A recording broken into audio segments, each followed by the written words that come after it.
And still on the Gen Z demos commemoration, hundreds of young people remain behind bars awaiting justice. While many protesters were released, others continue to languish in remand prisons, unable to afford bail or legal representation. Tonight, we bring you the story of one teenager whose life changed forever after taking part in the Gen Z's demonstrations, as narrated by our reporter Catherine Imuraget.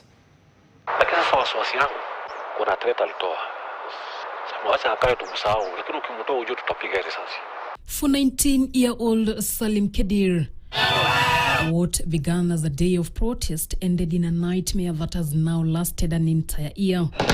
Had he known that stepping out of his home to participate in the June 25th, 2024 Gen Z demonstrations will cost him his freedom, Kedir will never have joined the protests. Today, he remains locked up at Nairobi's industrial area remand prison, where he says hundreds of fellow young protesters are still awaiting trial.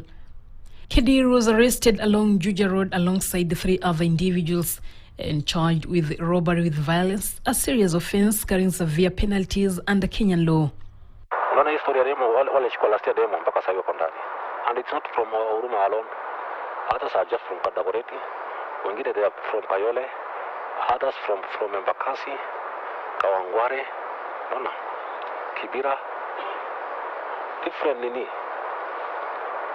Thanks to Ajabu, wajaandike maneno demonstrations. Wameandikiwa different offenses. After being arraigned at Makadara law courts, Kedir was granted a cash bail of 200,000 shillings, an amount that has proven a hard nut to crack. I just went to the magistrate kuongea naye mzuri kabisa. Mpaka nilitoa machozi akaniambia tulia.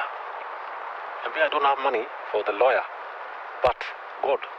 As days turned into weeks and weeks into months, the teenager remained in remand. His guardian, who requested anonymity, claims 2 co-accused persons secure their release after their families allegedly paid bribes.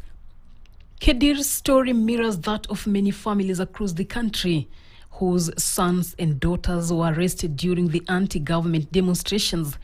Many remain incarcerated because they cannot afford legal representation or bail. Others claim they were framed with serious criminal charges designed to keep them behind bars. Some of the police wanajua ukipeleka mtu na demo katiba inaruhusu unatoka na bond ya 1,000. Sasa polisi wanajua hii nikipeleka ndio unakuta wana change maksudi. Badala kuandikia demo wanakuandikia kitu kingine.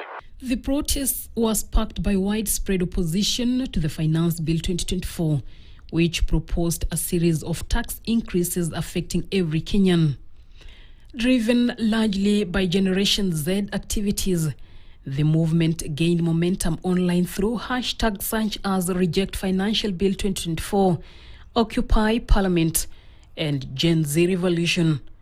The demonstrations reached a climax on June 25th, when protesters stormed Parliament after lawmakers passed the controversial bill.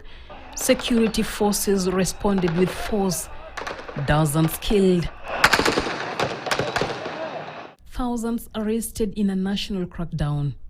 While authorities maintain that some demonstrations were infiltrated by criminal elements involved in looting and destruction of property, human rights groups argue that many innocent protesters were swept up in mass arrests.